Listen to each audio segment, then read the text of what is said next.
Hey everybody, this is Jason from Sweaty Hero Comic Bargains, and today we're talking about Strange Tales and Clive Barker's Razor Line Marvel comic line. I think I'll start with we'll start with Strange Tales and get to Clive Barker after that.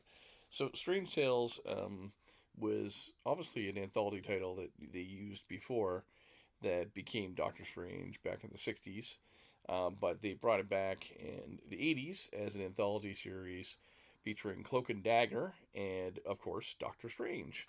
And it ends with issue 19 over here, when then after that there's a note, which is in a good way. It says it ends with Cloak and Dagger becoming its own monthly series and Doctor Strange becoming a monthly series again. But Doctor Strange, out of the two characters, two titles, Doctor Strange lasts for a while, where Cloak and Dagger doesn't last for more than a couple of years after that.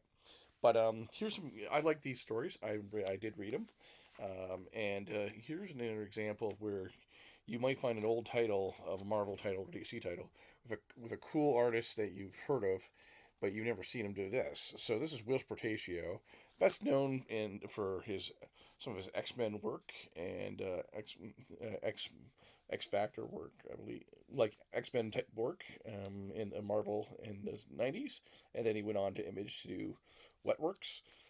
So him doing Cloak and Dagger, which is kind of cool.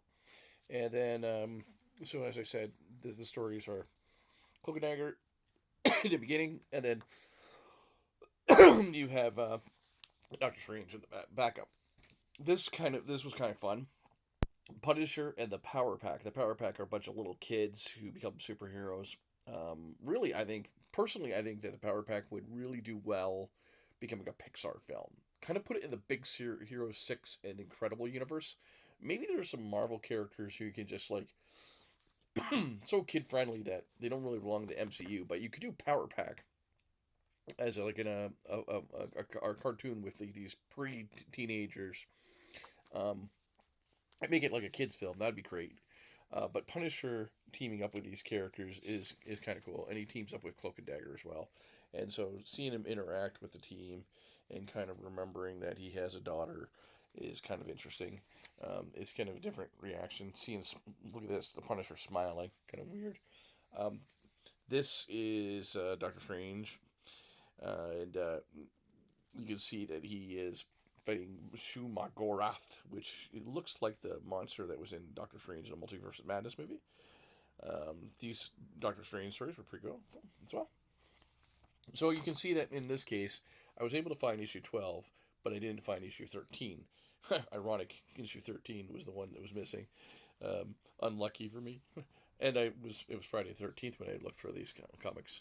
Um, Number 14, so you got that, and then you got the next issue is you have a Doctor Strange cover, and again, Terry Austin does the writing.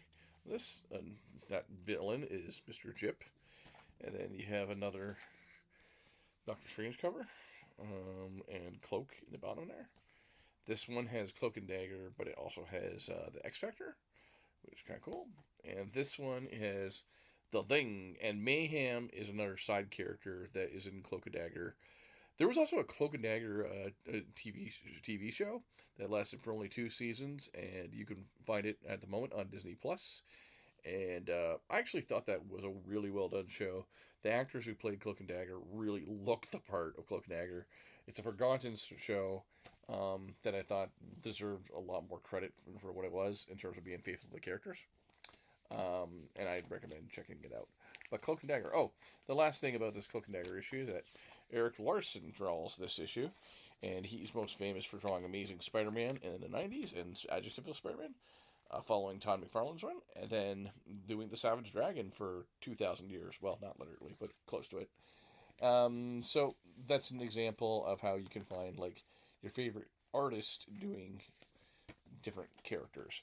And then we get into Razor Line. This is a preview book, but it is worth it. It kind of has a lot of dialogue. It talks about how Clive Barker, who created the Hellraiser movies, created his own superhero line.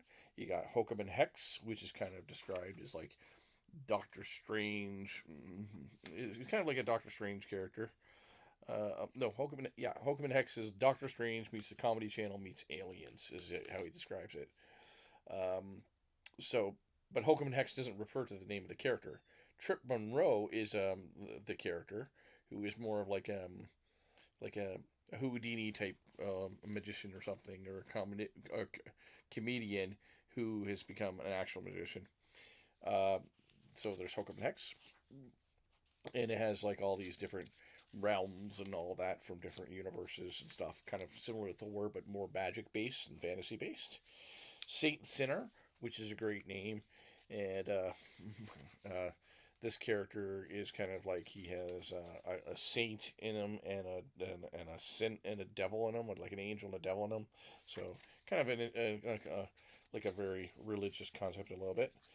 Um, and then you have the Hyperkind, which I would describe as Magic X Men. Let's call them Magic X Men.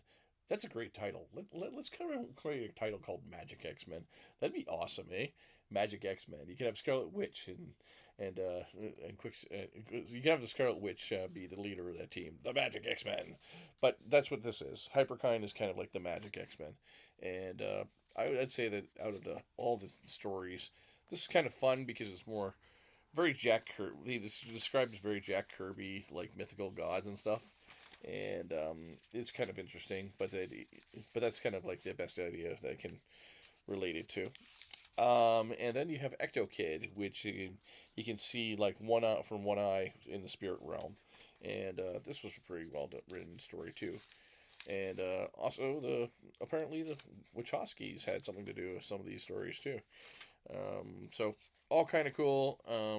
I liked my favorite being Hyperkind here. This is a boss cover for Hyperkind, and it also has a preview in the back of Echo Kid, I believe. But this is kind of this Hyperkind was kind of cool in terms of like how there's just ordinary kids and somehow they get magical powers, and then you have Ecto Kid again in a boss cover. So, yeah, Clive Barker did superheroes, and they lasted only for about a year. Again, there was so many different superhero lines that were created in the '90s beyond Image. Go for it.